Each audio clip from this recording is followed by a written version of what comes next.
All right, we'll get started. Good evening, everyone. My name is Joanna Cordova, and I proudly serve as one of the CPIC parent representatives here in Oakville. On behalf of CPIC, I extend a warm welcome and heartfelt gratitude to each of you for joining us tonight for this essential speaker event. Tonight, we have gathered to dive into the details of the course selection process, particularly focusing on students in grades 9 to 11. But before we dive into our enlightening discussions, let's take a moment for reflection and acknowledgement. We will commence with a prayer followed by a land acknowledgement. Please join me in making the sign of the cross as we begin this evening's proceedings. Almighty and loving God, you have created us to love and to participate in the beauty of all creation. Give us the strength to do justice. May we walk your Son, Jesus, in righteousness, working toward a world that celebrates the gift of all people and building a society rooted in your truth. Give us the courage to embrace those who are different from us and actively work to be a voice for those who have been hurt and victimized. Fill our hearts to love kindness. May we imitate Jesus by showing compassion and forgiveness to our family, friends, and foes. And may we humble ourselves to ask for forgiveness when we need it. May the love of Jesus live within us and allow us to bring peace and kindness into our relationships. Share with us the grace to walk humbly with you, our God, recognizing all life as a gift. Knowing that we have been loved into creation, help us to live with a servant's heart and trust in you always. We ask all this through Jesus, our friend and our Lord. Amen. And now our land acknowledgement. Halton, as we know it today, is rich in the history and modern traditions of many First Nations in the Métis. From the lands of the Anishinaabe to the Attawandan, the Haudenosaunee, and Métis. These lands surround the Great Lakes and are steeped in the Indigenous history. As we gather today on these treaty lands, our Catholic school teachings call us in solidarity with the Indigenous brothers and sisters to honor and respect the four directions, lands, waters, plants, animals, and ancestors that walked before us. All these wonderful elements of creation exist, gifted to us by our Creator God. We acknowledge and thank the Mississaugas of the New Credit First Nation for being stewards of the traditional territory. And now our speakers tonight, Judy Bridges and Suzanne Pietro-Bone Flynn. Judy is a Pathways Consultant, the Guidance and Cooperative Education Lead, and Ontario Youth Apprenticeship Coordinator for Halton Catholic District School Board. She has more than 25 years of professional experience in Catholic education, serving as a secondary teacher, guidance counselor, department head of guidance and cooperative education, and consultant. Judy is a specialist in guidance and career education and brings a wealth of expertise to supporting students' pathways at exploration. Judy has supported student development and achievement as staff advisor for various leadership programs and program leader of Bishop Redding's Duke of Edinburgh International Award. As a mother of three Halton Catholic District School Board graduates who are currently in post-secondary education, she brings a multifaceted approach to her work as a Pathways consultant. And we also have Suzanne, with more than 20 years of experience as a secondary educator in the Halton Catholic District School Board. Suzanne has been a guidance counselor at Bishop Redding Catholic Secondary School for 10 years, is an expert in guidance and career education, and is widely recognized as the creator of innovative flagship initiatives and programs that support students' pathway exploration and preparation. Susan's portfolio includes scholarship awards and bursaries, and she has supported many students who have been recipients of major scholarships, including Chancellor's, Hatch, Lauren, Schulich, and Ted Rogers scholarships. She plays an instrumental role on her school's literacy team and supports extracurricular opportunities as the staff advisor of Bishop Redding's Grade 10 Leadership Development Program. As a mother of two elementary-aged children in Halton Catholic District School Board, Suzanne serves as a member of the Catholic School Council and recognizes the important role that parents and guardians play in their students' pathway exploration. Tonight, we have both Judy and Suzanne, and they will share with us information about the Ontario Secondary School Diploma graduation requirements, the course selection process and course planning, e-learning opportunities for the upcoming 2024-2025 year, Pathways programs, and community service hours. If you do have any questions, please submit them through the registration form that was sent earlier this morning or last evening from the Halton Catholic District School Board, and Judy and Suzanne will answer at the end of our presentation. Let us welcome Judy and Suzanne. Over to you. Thank you so much, Joanna, for the warm welcome. And thank you to CPIC tonight for the invitation. Susie and I are delighted to be here. We quite enjoy working together on these events, and we recognize the important role that parents play in the pathway planning and course selection planning for their children. So I wanted to take a moment before we get started to thank all of the parents and guardians for being here tonight on this snowy night as well. And we hope that we're able to provide some useful and important information to you tonight. So I'm just going to take a moment to share my presentation with you. And I will be running through the presentation that Susie and I will speak to this evening. So this will just take a second to load.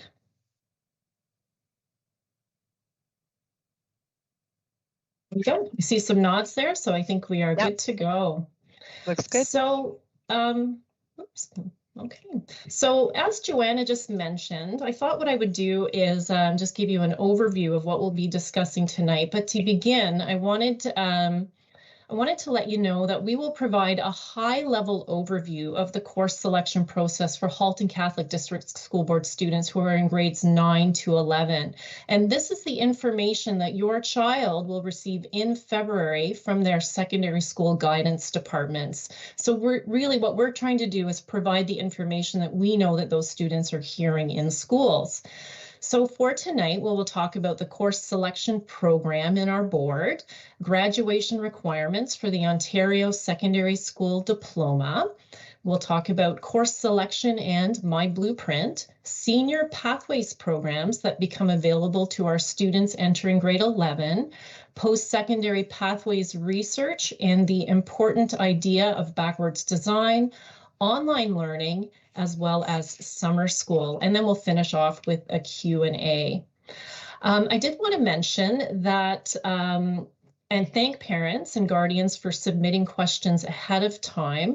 We were able to review those and know that many of those questions have responses embedded in our presentation. So that was really great to see. For more specific information about specialty programs, including advanced placement, international baccalaureate, STEAM, and for post-secondary applications, scholarships, and financial aid information, please contact your child's secondary school as they can provide more school-specific information about those. So the course selection program in our board's 10 secondary schools is similar, but it's important to know that presentation dates and due dates for course selection vary slightly from school to school. So in February this month, course selection presentations are being given to all students in secondary school from grade 9 up until grade 12. But tonight's focus again will be on grades 9 to 11. As well, in February, My Blueprint course selection opens, so students are able to go into their My Blueprint account and select their courses for next year. In early March, My Blueprint course selection closes, so this is going to happen before March break, so it's quite a tight turnaround, and that's why it's so great that we're having this event tonight.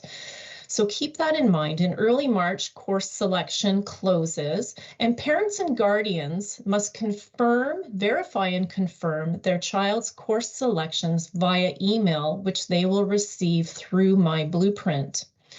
In April, summer school registration opens in My Blueprint, and students at that time will have the opportunity to verify their courses for the upcoming school year and make any changes that are necessary. What's important to remember for February is that students need to ensure that they can log into My Blueprint, so that's great to make sure that they can do that, and the sooner the better. Students should be researching post-secondary pathway interests so that they can ensure that the courses that they choose are the required courses for their programs of interest. Students must be sure to submit their courses in My Blueprint by the course deadline, which is communicated by their guidance office, knowing that they'll have opportunities later in the school year to make changes if necessary. And it's very important for parents and guardians to keep in mind that they must verify and confirm their child's course selection, which finalizes that process. So that's an overview of the course selection program in our Halton Catholic secondary schools. Now I'll pass it over to Susie to talk about the Ontario Secondary School Diploma. Thank you, Judy, and good evening, everyone. And thank you to Joanna and CPIC for the warm welcome, and to all of you for being here present with us tonight.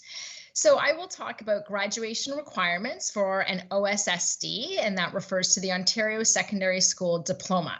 So first of all students need 30 credits, and that consists of 18 compulsory and 12 electives. So the compulsory courses are those courses that students have to take, those core courses like math, science, English, and the electives are what the students usually refer to as those fun courses. So think of your arts, your phys ed, business, tech, those courses. Secondly, all students need to satisfy the literacy requirement, and they do that by passing the Ontario Secondary School Literacy Test or taking and passing the OLC, which refers to the Ontario Literacy Course. And I will speak more about points 2, 3, and 4 shortly.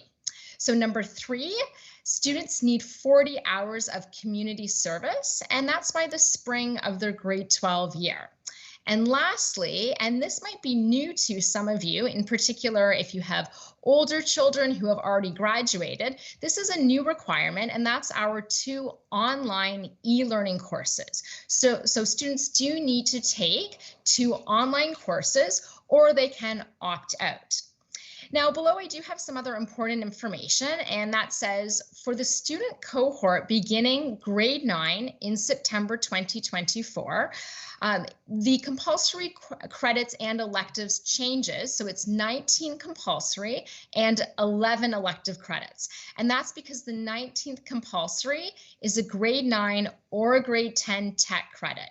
So although that doesn't pertain to our current grade 9, 10, and 11 students, we did want to share that update with you in case you do have some students who are in elementary school and will be coming through the system in the next few years. Okay, so some information about community service. And I know that some of you are probably doing double duty right now. Maybe you're not able to view the slides, you're listening while you're doing household responsibilities and parenting. So I will read from the slide here so that you're not missing anything, but I'm also going to elaborate on these points. So community service is an opportunity for our students to develop an awareness and understanding about civic responsibility. It allows them to serve others and to deepen their understanding of their role in society. It's also a fantastic way for students to explore potential career opportunities. For example, maybe they do some of their volunteer work at a retirement home and they become very passionate about working with the elderly and want to then study and go into a career involving geriatrics. Or maybe they volunteer at the Humane Society and think that that might be a great career for them. So it's a good opportunity to explore different career pathways. We also do encourage students to check with their guidance counselor ahead of time to make sure that what they're thinking of doing for community service hours actually does count. We do have a whole list of activities that are eligible and ones that are not. And it is a good idea to speak with your counselor beforehand just to make sure that what you're doing will count towards those 40 hours. So for example, babysitting younger siblings, unfortunately, that is not going to count. But tutoring younger children at an elementary school, that is an example of an activity that would count. As mentioned, all students require 40 hours of community service, and that's by the end of their grade 12 year. We really encourage students not to wait until grade 12 to start their hours.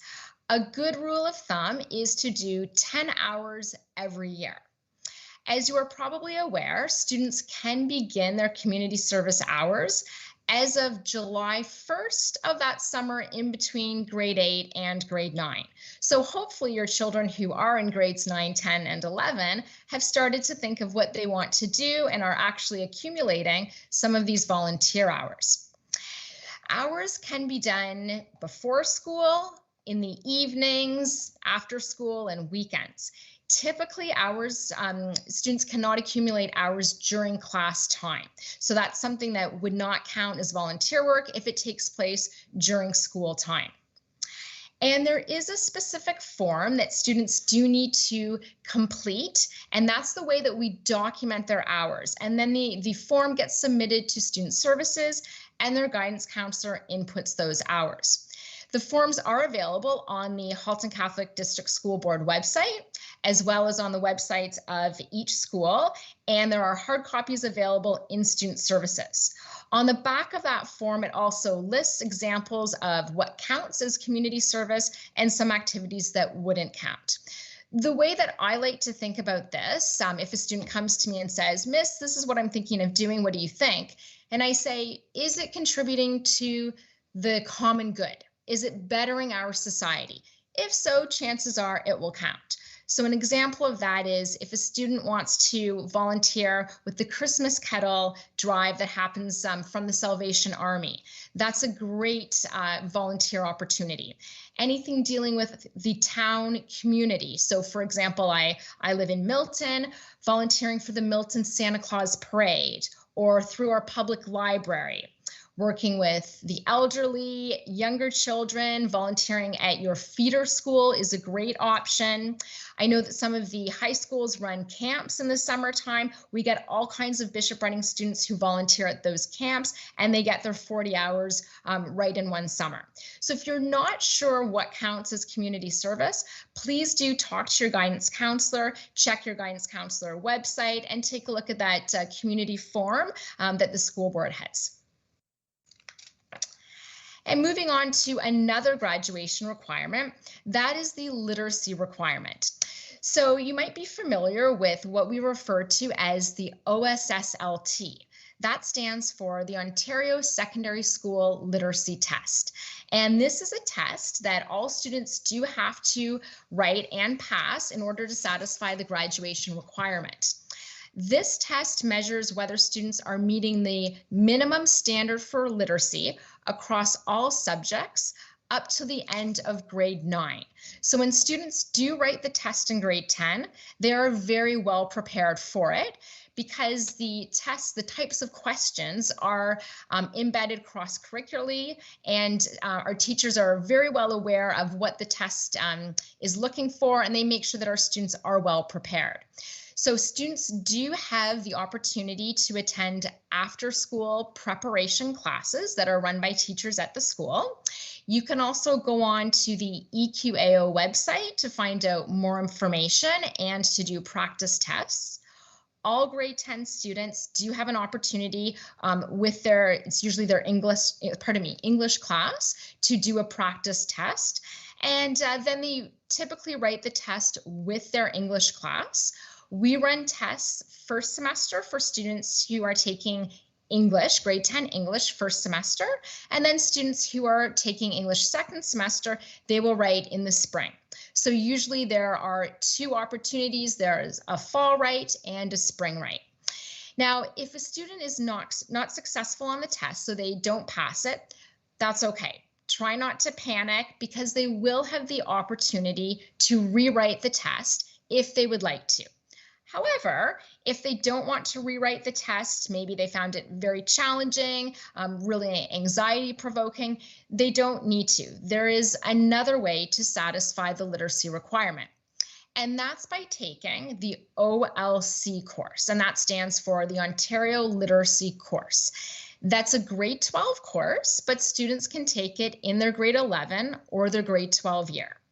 It's offered during day school, night school, and summer school.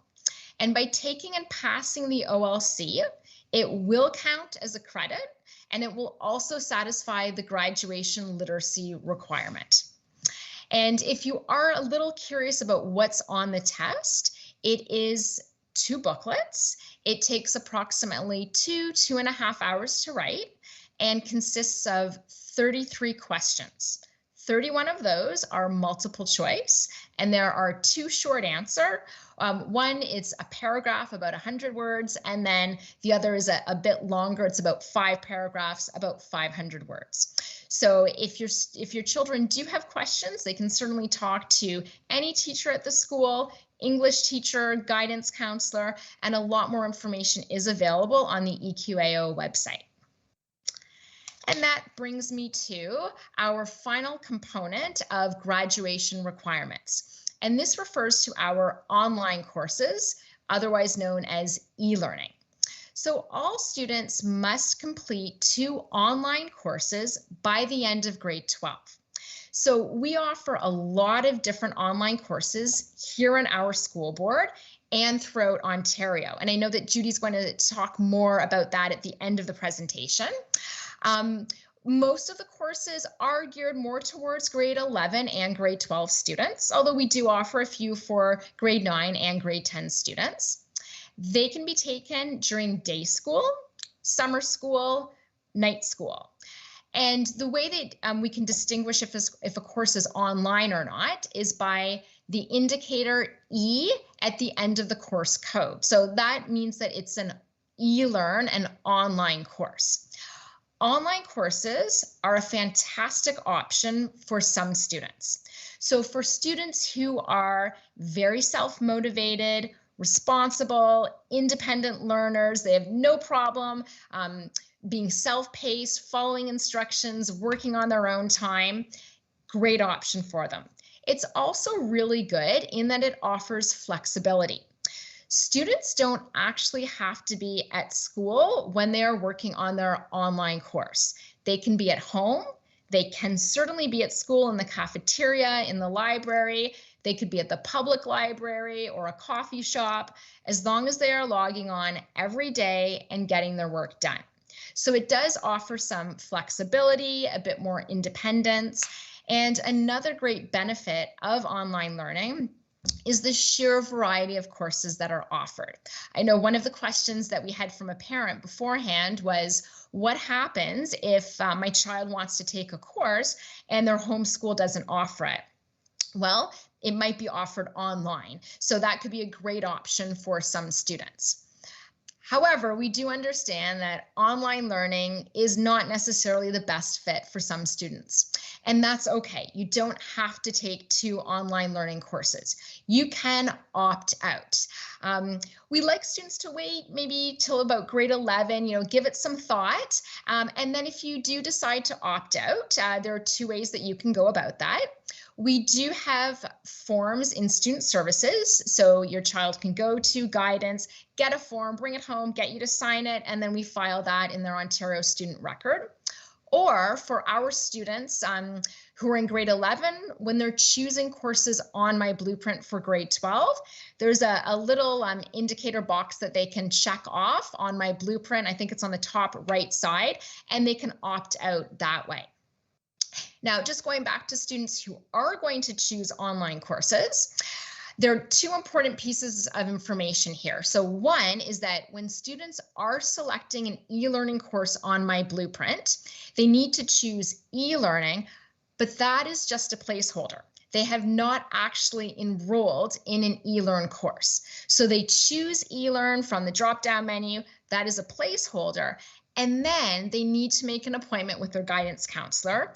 Wait until the springtime, maybe April or May. We're swamped right now with doing course changes from semester 2 and pathway planning with students choosing courses for next year.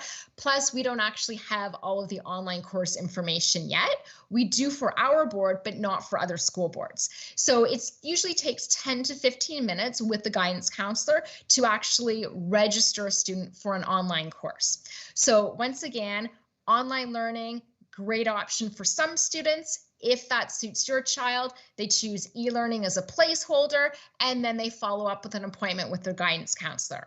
For those students who online learning isn't the best option, they can certainly opt out. And just to kind of summarize what I said, a great feature of my blueprint is this graduation progress tracker. So you can see here in the top box, it's a graduation indicator, and that shows the required courses that a student needs. So see how it says there out of 30, because we need 30 credits to graduate. And that's our mix of compulsory and electives.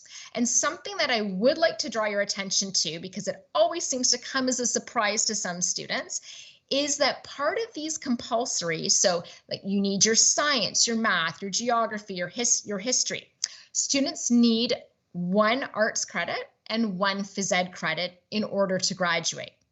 They also need what we refer to as our groupings. And I know that it's small, you can't really see it, but it is in that graduation tracker there, Group 1, Group 2, and Group 3. A Group 1 course is automatically satisfied when a student takes and passes grade 11 world religions. So that course automatically satisfies a Group 1. Then we still have our Group 2 and our Group 3. A Group 2 is an additional credit in phys ed, arts, business, French, or co-op. The key word here is additional. So if a student wants an arts course to count as a Group 2, they need to have already taken the 1 mandatory arts course that's a graduation requirement. So for example, if they took grade 9 art, visual arts, for example, that would satisfy their arts requirement.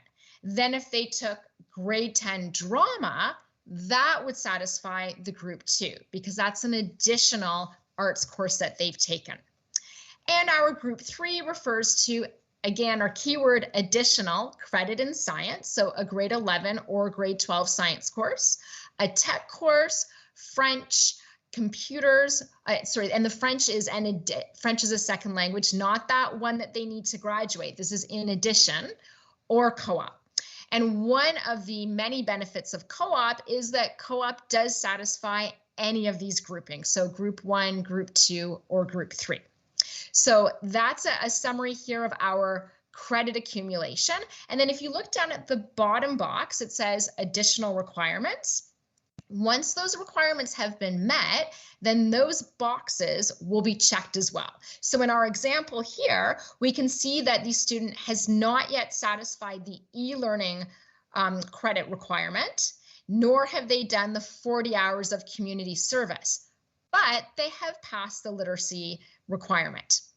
Something to note is that my blueprint does not automatically sync with PowerSchool, and PowerSchool is the system that we use inputting marks and courses. So if your child submits their volunteer hours and then logs on to my blueprint and it doesn't show that they've done the hours, it might take a couple of days. So usually my blueprint gets synced up with PowerSchool twice a week.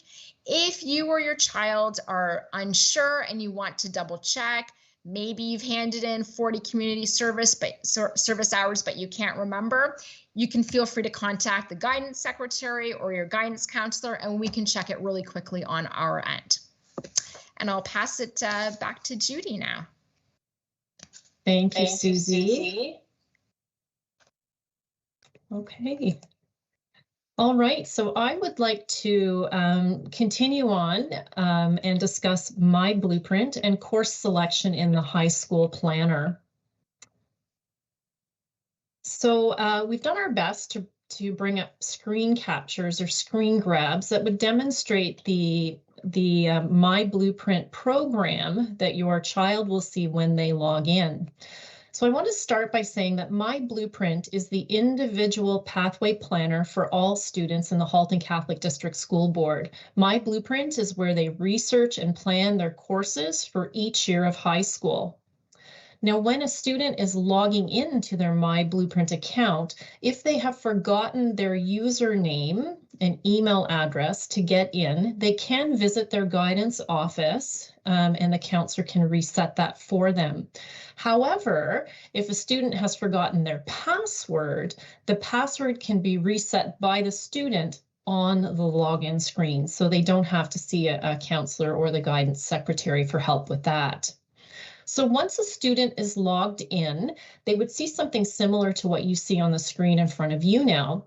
The menu on the left-hand side of the screen has a number of great features.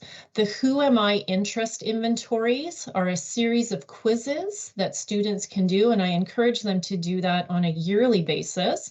And these interest inventories help students determine their interests, their values, and their motivations, which are key indicators in programs that might be of interest to them after high school. In addition, the high school planner is located here. There are opportunities to sign up for summer school and night school through continuing education link. Students can research post-secondary programs, research work and careers, and they can start to think about finances. Always good to start thinking about that for post-secondary pathways. For the course selection component, which is the purpose of our presentation tonight, what a student would do is click on high school. We've circled that here, and that would take a student to their high school planner. And again, like Susie said earlier, we do recognize that what you see on the screen is quite small, but it is a great reference for us to, just so you can see what your child will see when they log in. So the high school planner that we're looking at now is where a student will go to plan the courses for all grades of high school. In this particular example, the student is a current grade 10 student who is going into the high school planner to select courses for grade 11. So you'll notice it looks like a table, and there are 4 columns. Each one of these columns represents a year of high school. You will see grade 9 and grade 10, both columns of which have courses entered right now. The student has completed grade 9 and is currently enrolled in these grade 10 courses. And there's a column for grade 11, a column for grade 12, and then a little plus sign up towards the top right for a student should they determine or choose to come back for, say, another semester after grade 12. What's wonderful about these columns is that each column prompts the student for the required compulsory courses. A student should pay close attention to the graduation indicator in the top right corner. Susie spoke about this a few minutes ago, to ensure that they are meeting the requirements for their Ontario Secondary School Diploma and all compulsory courses are being met. As Susie mentioned as well, the grade 11 religion, world religions, does count as a group 1 compulsory credit. So in this case, for this grade 10 student on their high school planner, they are being prompted to choose the 3 compulsory courses: English, mathematics, and religion. And then they have 5 additional courses they can choose for a total of 8 courses for that school year. With every year of high school, the student will have more what we call elective credits to choose from, but they always have to be cognizant and make sure that they are meeting the compulsory requirements. Have they done their arts credit, their phys ed credit, their group 1, group 2, and group 3 credits?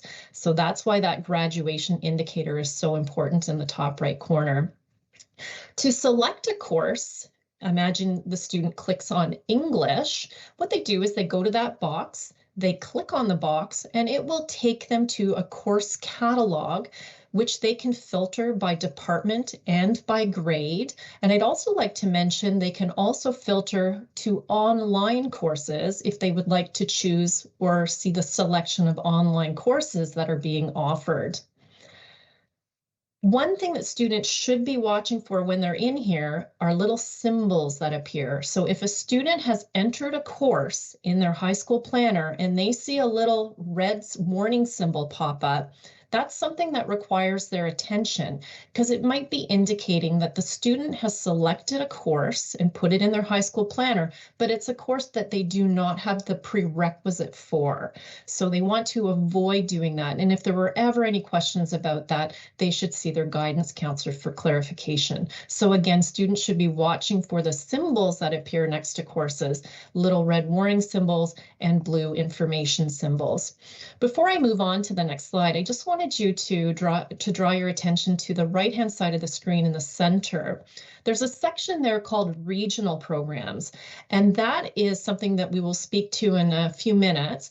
But the regional programs is where a student can go to express interest for the senior specialty pathway programs, such as the Specialist High Skills Major programs and the Ontario Youth Apprenticeship Program. Students are encouraged to create their pathways plan in their high school planner and then make an appointment with their guidance counselor, who then can provide feedback on their plan and offer advice. And the last thing I wanted to mention about this high school planner is it's a great place, a great opportunity for students to come in and map out their courses over 4 years. So in this case, this particular example, this student can enter their courses for their upcoming grade 11 school year, but they can also go in and start to enter courses into their grade 12 column. And in doing that, they're able to see how that affects their graduation indicator, and they're also able to explore some post-secondary options that will appear in the lower right corner. When they go to submit their courses, because we said that they have to submit their courses before March break, I want you to rest assured that only the grade 11 courses for this student would be submitted. The exploration that they've done for grade 12, those courses will not be submitted. So feel free to come in here and explore and make sure you're on track to graduate. Take a look at different post-secondary options that come up. But this high school planner is, in my opinion, the most important part of my blueprint, and it's something that we expect students to use multiple times through the year. So once a student has entered their courses, and so they've entered their 8 courses and 2 alternate courses in their high school planner, they will click on a button called Review Courses. That is their opportunity to double check the course codes, double check the course names, and make sure that they've actually picked the courses they intended to pick, and also be sure that there are no warning symbols. Finally, once they have reviewed the courses, they will click the Submit Courses button. I've circled that on the screen. And when they click Submit Courses, that will prompt the student to enter the parent and guardian email where the approval email will be sent. The course selection requires parent and guardian approval. So the parent and guardian will receive an email through my blueprint, and it's really important to be sure that you have received this email and that you do approve the courses. Consider setting up a time with your child, a time when they can submit their courses, so that you know to watch out for that email. And I know that one of the questions that came in advance was if a student has submitted their courses and they realize they want to make some changes, that's not a problem. Just contact the guidance counselor and they can take care of that as well. But again, you need to be sure that the courses are submitted by the deadline that was given by the guidance office sometime before March break. And in addition, make sure that parent or guardian has approved that course selection. Now, I'd like to spend a few minutes talking about 2 specialty pathways programs that are available to students beginning grade 11. There are exciting specialty programs available to these students: the Ontario Youth Apprenticeship Program, known as OYAP, and the Specialist High Skills Major Program, known as SHISM. We call it SHISM, although I do hear some people say Shazam. which is okay, but we call it SHISM. Now, more detailed information about OYAP and SHISM is available on haltonpathways.ca, a website we're very proud of. And for now, Susie will provide an overview of the SHISM program. Okay, so as Judy mentioned, SHISM does stand for Specialist High Skills Major, and it is a specialized program for students in grade 11 and grade 12 that allows them to focus their learning on a specific economic sector like business, sports, information computer technology, etc., while meeting the requirements of the Ontario Secondary School Diploma. So SHISMs do prepare students in a very focused way for post-secondary education or employment. There are a number of components involved in a SHISM. So for example, students do need a bundle of courses in grade 11 and grade 12, and those courses are in their specific sector area. So if they are in a transportation SHISM, they need to take 4 automotive courses. If they are in a business SHISM, they need to take 4 business courses. Of course, they can take more than 4, but 4 is what they need to satisfy this part of the SHISM requirement. Students also get great certifications and reach ahead opportunities. The certifications are related directly to that specific industry. So for example, if a student is doing a health and wellness SHISM, they will do certifications such as CPR, standard first aid, etc. Reach ahead opportunities refer to great field trips that students get to go on. So an example might be that they go out to a college campus and they go for a campus tour. They get to go to a trade show, tour a university, all kinds of different opportunities for them. And another major part of SHISM is the co-op requirement. So students do need to take a 2-credit co-op, and the co-op has to be in the specific sector area. So for example, if they're doing a sports SHISM, they might be at a physiotherapy clinic, or they might be at a gym doing their 2-credit co-op there. So all SHISMs are open to students in every pathway. We say that SHISMs honor all pathways, whether a student is going directly to the workplace, an apprenticeship, college, or university. All students are eligible to be part of a SHISM. And every high school does offer different SHISM programs, although we do not all offer the same ones. I can speak to Bishop Redding because SHISM is part of my portfolio. We're very proud because we offer 8 different SHISMs, which I think is the largest number in the school board. However, what we offer isn't necessarily the same as what St. FX offers. So let's say that we have a student in grade 9 or 10 at BR, and they're really interested in getting to be, let's say, a paramedic, and they want to be part of the first responder SHISM program. We don't offer that at Bishop Redding, but they are certainly eligible to apply to that program. Students can apply to SHISMs anywhere in Halton, and it can be at a public board or at a Catholic board. They just can't do a SHISM if their home school is offering the same one. So for example, Bishop Redding offers a business SHISM. BR students cannot just go to Christ the King, for example, for a business SHISM or any SHISM that we might offer at our school. Students, some of the questions that parents asked and students ask us all the time is, well, I'm interested in a SHISM. How do I go about getting the SHISM or being part of it? So the first thing that you need to do is research to see if it is the right program for you. Guidance counselors are a wealth of information about the SHISM. That website that Judy mentioned earlier, fantastic. That's our Halton Pathways one. And Judy also mentioned about the regional program box on my blueprint. So if you click on that, there's information about SHISM and OYAP, and you actually do need to go into that site and click on a box that says indicate interest. That is the first step towards becoming enrolled in a SHISM program.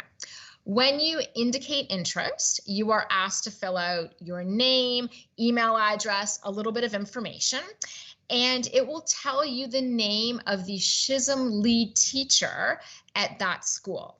All SHSMs have a lead teacher. They're the teacher who oversees the certifications, plans the field trips, does a lot of the tracking.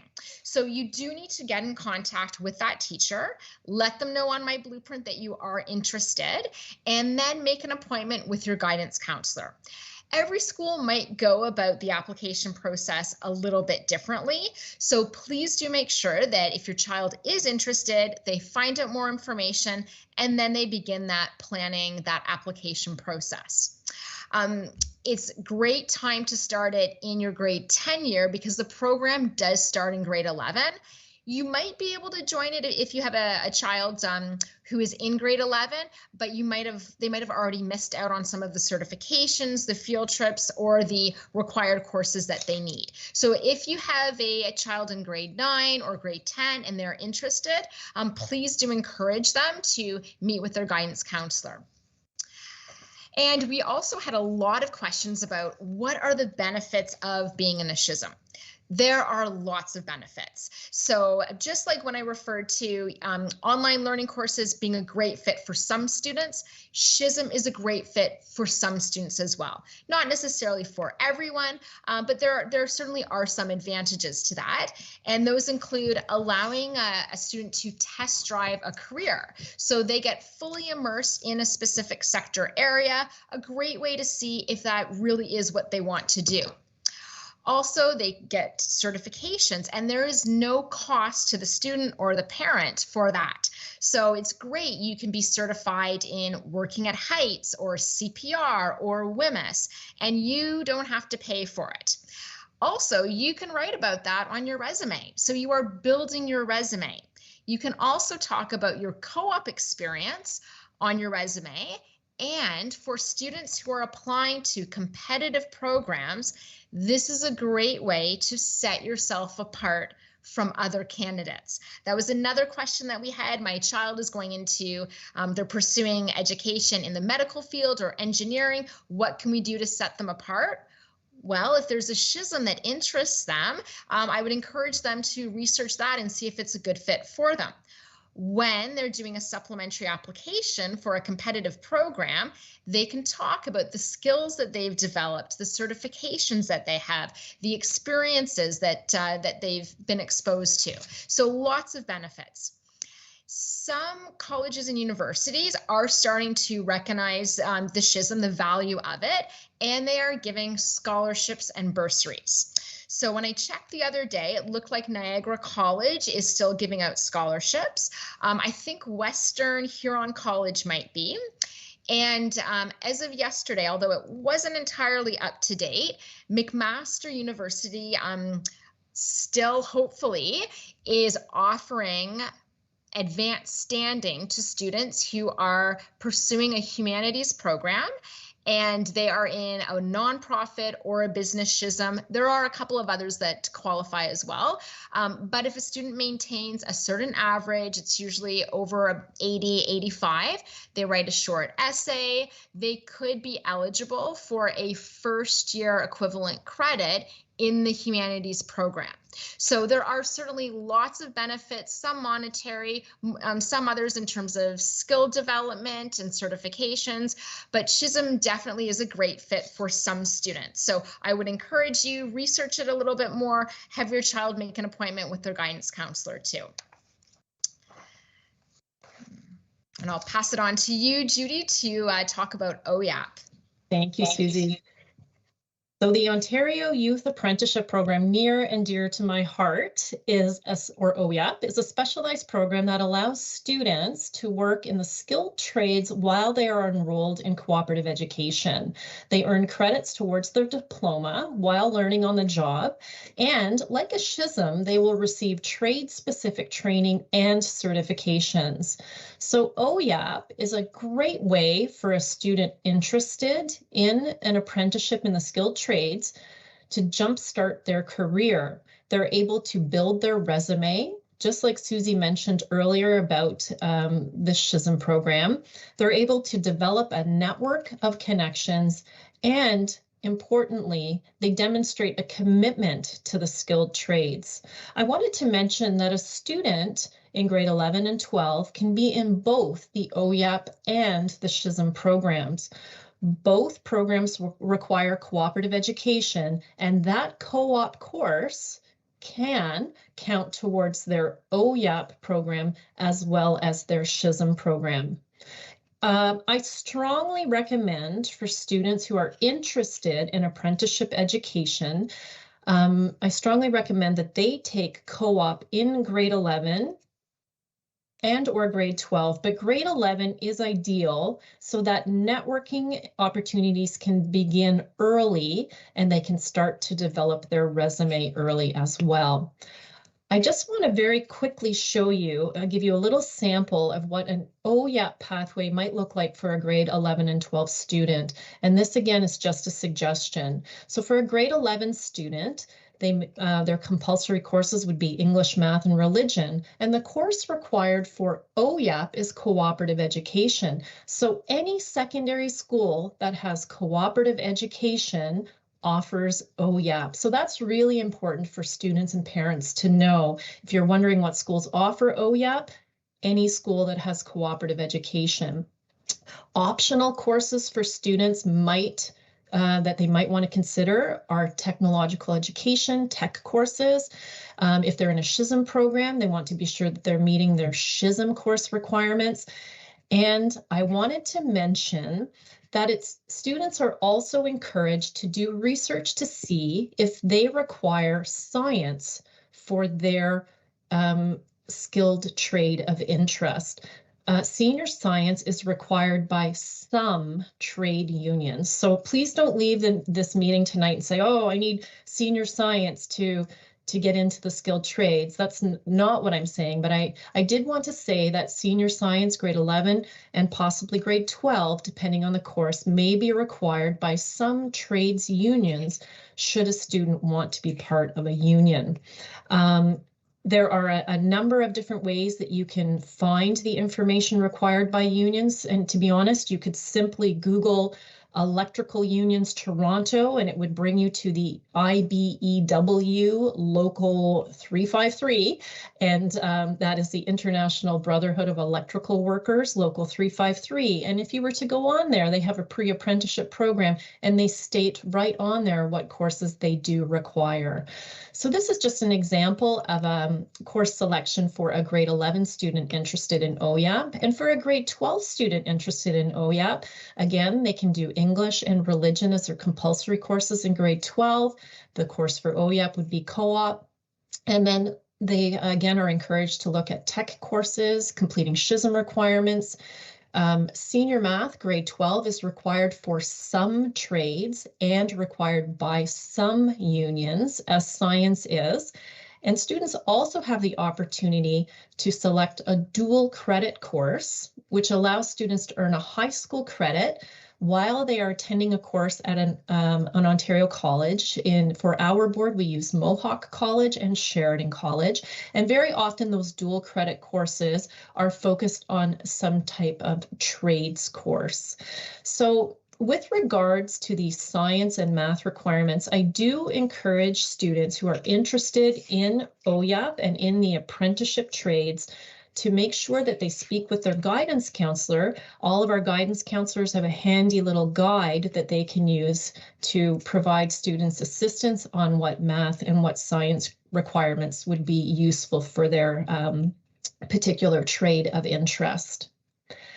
Now, at this point, I'd like to move on, and I'd like to talk just briefly about informed course selection, which is really why we are here right now. So we've talked about My Blueprint and where you go to choose those courses. We've talked about specialty programs, SHISM and OYAP. We've also talked about graduation requirements. But of course, you want to start, and your child wants to start considering those post-secondary opportunities and what they may be interested in. So high school is a significant time for our students to explore their interests, to take a variety of courses, to try out co-curricular and volunteer opportunities, as Susie was saying, and to consider the possibilities that their future holds. Exploring these post-secondary options and the required courses is an important part of this process, and it can be an exciting time for a student and hopefully for their family. So I wanted to spend some time talking about backward design with so many exciting options to consider. And I know some parents and guardians submitted questions saying, with so many choices, how does my child decide what to do? And I understand that. I certainly lived that with my own children.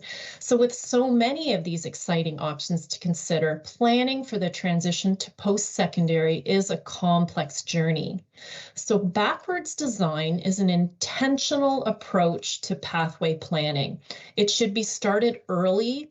I would say grade 7 and grade 8, and I know that happens in our schools with our elementary pathways teachers, but certainly for our secondary students, our grade 9s and grade 10 students, whether they're interested in apprenticeship, work, community, college, or university, they need to start thinking about their options and then planning backwards. We recommend that students do this often and certainly yearly at the least. To help students guide their planning, there are 4 inquiry questions that guidance counselors use, and it's part of the Education and Career Life Planning document provided by the Ministry of Education. These 4 inquiry questions can help students as they consider the development of their individual pathway plan, which is what we use my blueprint for. I do encourage students, especially in grade 9 and 10, to be open to all pathways during their research so they are making the most informed decisions. So they should ask, who am I? Students are encouraged to consider and then articulate their interests or values and what motivates them. And this is going to change year after year as they mature and as they get more experience. Then students should be asking, okay, what are my opportunities?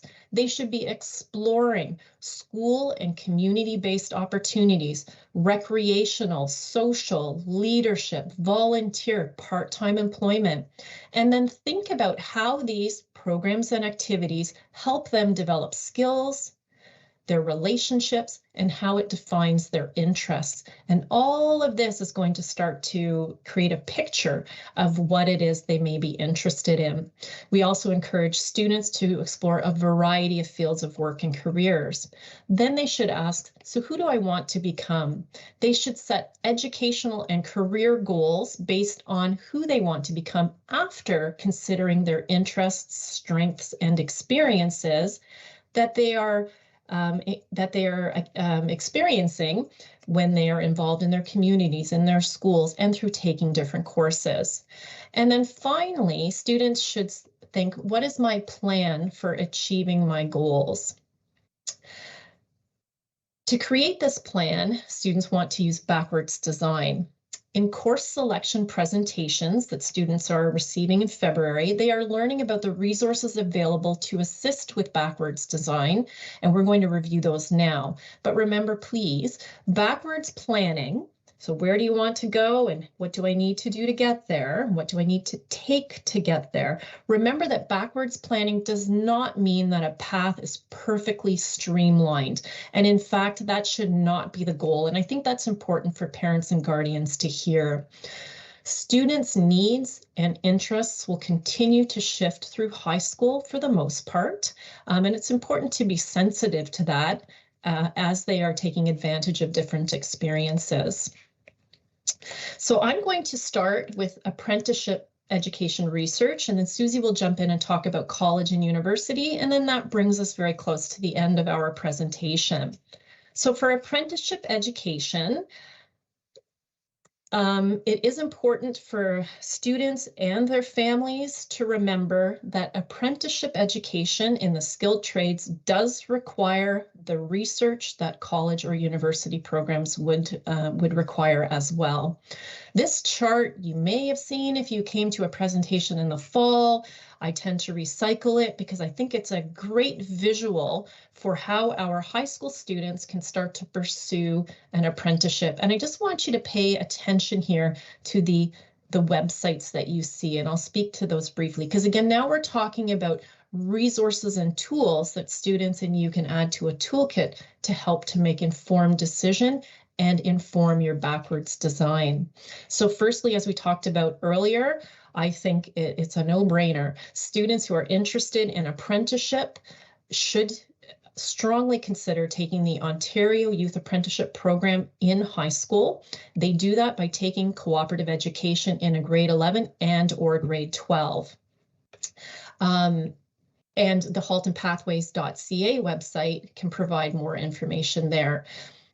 Another thing that students should be doing is looking at the 144 skilled trades in Ontario to see what's out there, what might be of interest. There's more than electrician and plumber and welder and automotive service technician and hairstylist, 144 programs that they can explore. And the skilledtradesontario.ca website that you see listed at the top of this slide is a great place to go and get started. Now, in addition to OYAP, some students may be looking for ways to prepare for an apprenticeship. So I did want to mention that to become an apprentice, a student has to find a job. They have to find an employer who's willing to take them on as an apprentice. So to find a job, any job, you have to demonstrate that you have skills and experience, and think about a good resume. So that employer thinks, hey, I want to hire this person. So what we have to do with our students interested in apprenticeship is think, what are they going to do to build their resume, to gain experience, and to gain skills, certifications, and training? OYAP is number one. They may also choose to apply to college pre-apprenticeship trades programs. Sometimes these are called techniques programs. To apply for these programs, which can be 1, 2, or 3-year programs, students would apply to college, they would pay tuition, they would attend a college, and they find out more about these programs by going to ontariocolleges.ca. Susie will speak to that in a few minutes.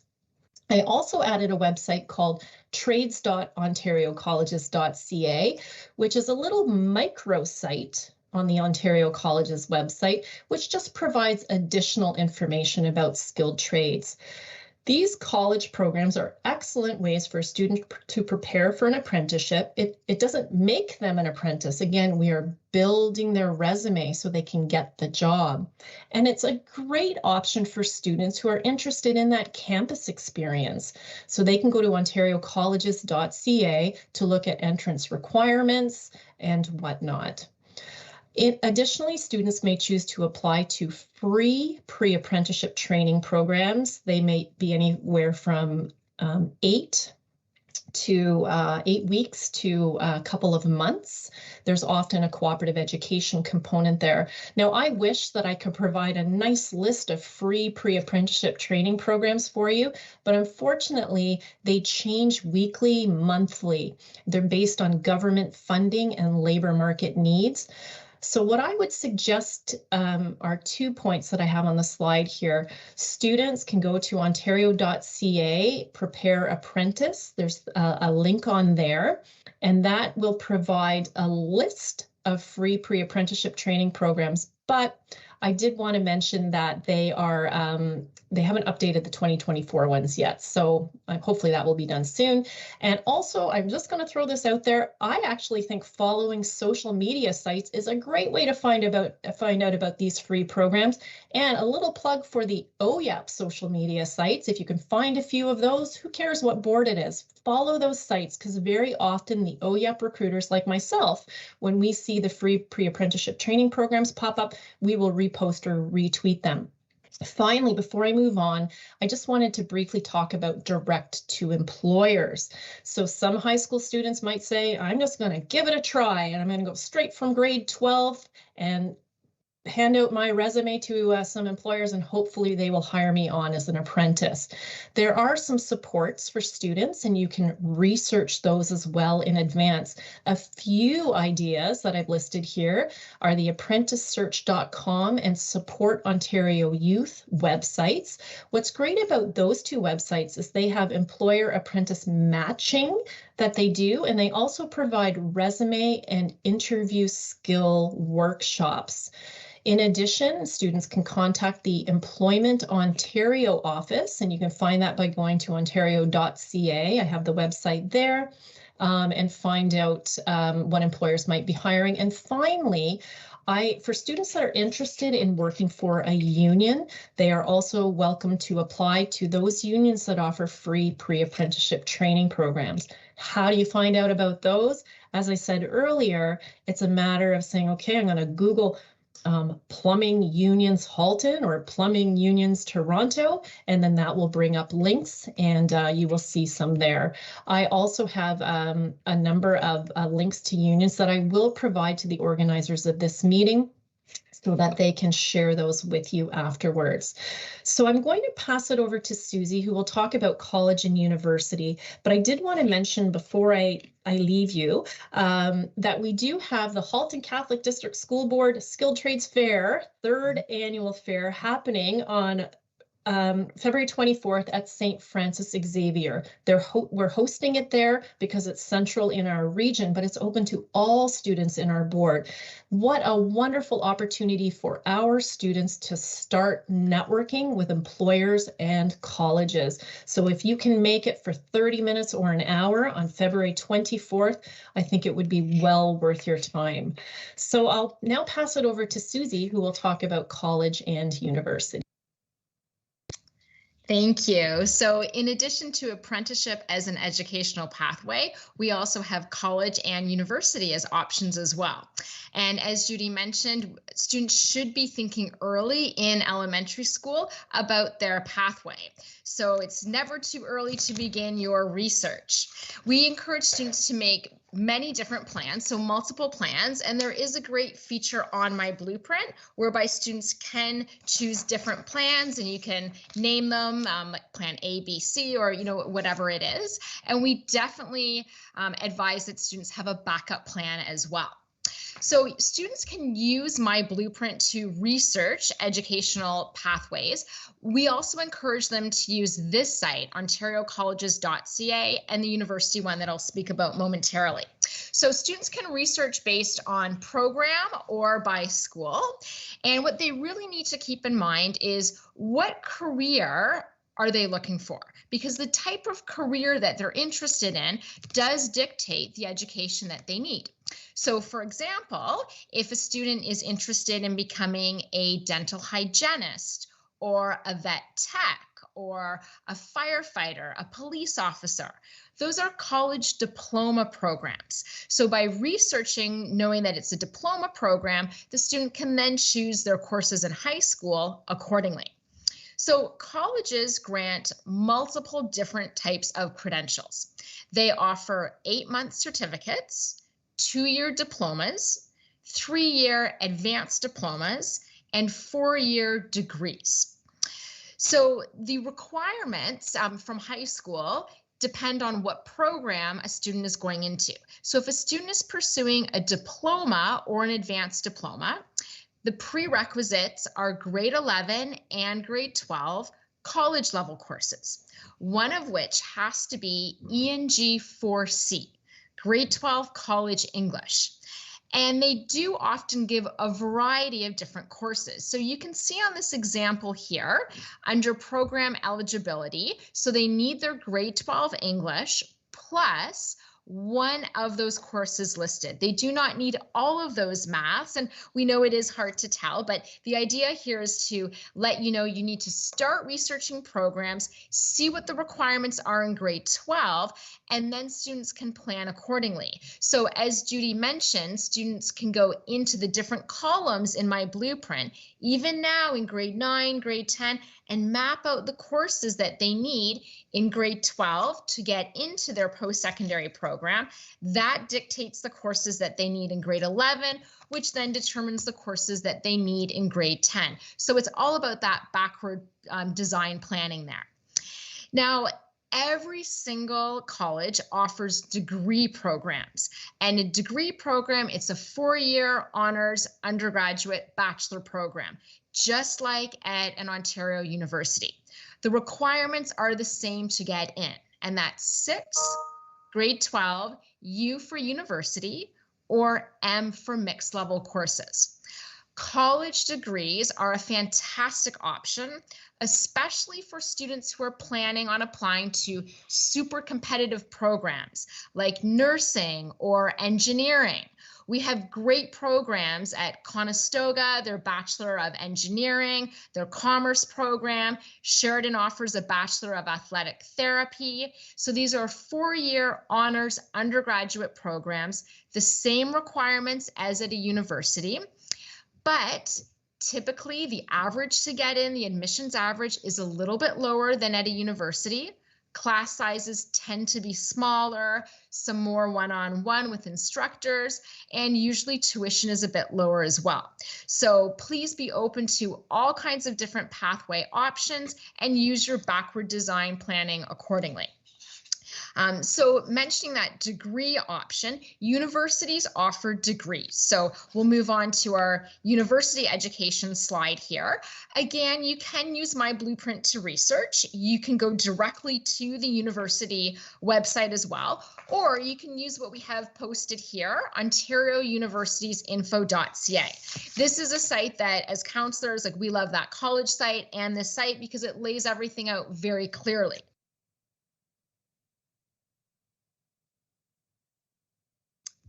Sorry about that. You can search by program or by university. There are 2 key points that I want to draw your attention to here. One is in my example where it says business in the box there, and it says overview. The overview states the anticipated admissions average for a specific program. So you need to know if the program that you're applying to is attainable for you. So if the average says 95, which is what it very well might be for nursing, and your child's average might be low 80s, which is still very good, certainly they can still apply to this, but you would also want to have a backup plan just in case their marks aren't high enough to get in. So in addition to looking at the average under the overview, you also need to look at the requirements. As I mentioned earlier, every single degree program, whether it's a degree at college or a degree at university, requires 6 grade 12 U for university or M for mixed level courses. So here in this example, under prerequisites, the assumption is that people know that 6 U or M courses are required. They've only listed 3. ENG 4U, grade 12 university English, is a program requirement for every single program. And then we also have here advanced functions and calculus and vectors. And then any other 3 grade 12 U or M level courses will count towards university admissions. I know one of the questions that we had earlier was, my school only offers grade 12 religion at the mixed level. Will that count towards university admissions? The answer is yes. We do not offer religion at the U level. It's offered at the M level, the mixed level, and that is a perfectly acceptable, great course to use towards university admissions. So what's key about this is if you plug these courses into your grade 12 planner, then you can use our backward design. Well, we know that this program prerequisite is grade 12 university English. That means that the student has to have grade 11 university English, which means that they have to have grade 10 academic English. For math, they need grade 12 advanced functions. That's in their grade 12 column. In grade 11, they need MCR 3U, U for university, which means that in grade 10, they need the grade 10 academic, the decoded math. And that wraps up for the part about educational pathways here. So apprenticeship, college, and university, some great resources here to carry on with your research. And that brings us to Judy and online learning. Thank you, Susie. So we have 2 more slides to go through with you, and and then we will have some time for some questions after. And I did want to, I'm delighted too that we've been able to embed some of the answers to questions throughout the presentation. So I hope that that's been really helpful for parents as well. We were asked, we had quite a few questions asking about the online learning courses for the 2024-2025 school year.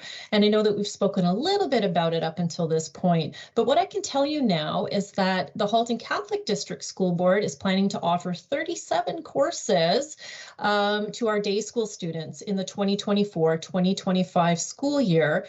And there will be more options available to students through the provincial consortium that we are members of.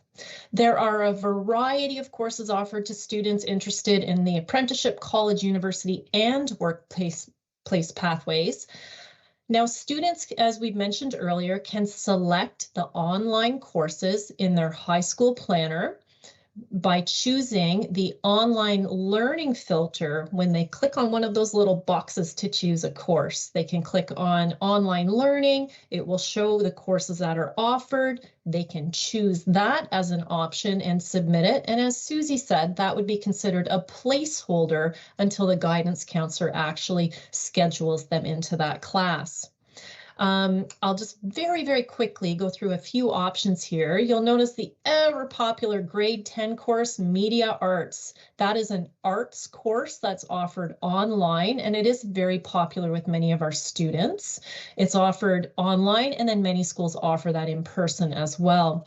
Grade 11 courses include quite a nice selection from Canadian and World Studies, courses like Physical Geography and Canadian Introduction to Law. There's Computer Science, Math, Physical Education, which is the Health for Life course.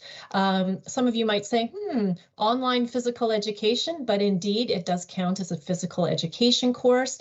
We have biology, chemistry, physics, and environmental science, and social sciences and humanities courses, including the Raising Healthy Children course, as well as an introduction to psych, sociology, and anthropology.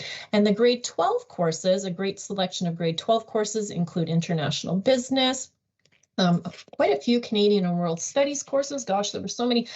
World issues and environmental resource geography, world history, Canadian and international law. We have English, math, the Ontario literacy course that Susie mentioned early, which is can meet the graduation requirement. Sciences include biology, chemistry, physics, and then social sciences and humanities include interesting courses like Challenge and Change in Society, which is a sociology course.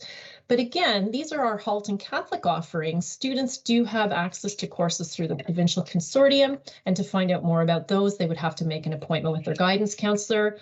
Not this week, not before March break. After March break sometime would be great.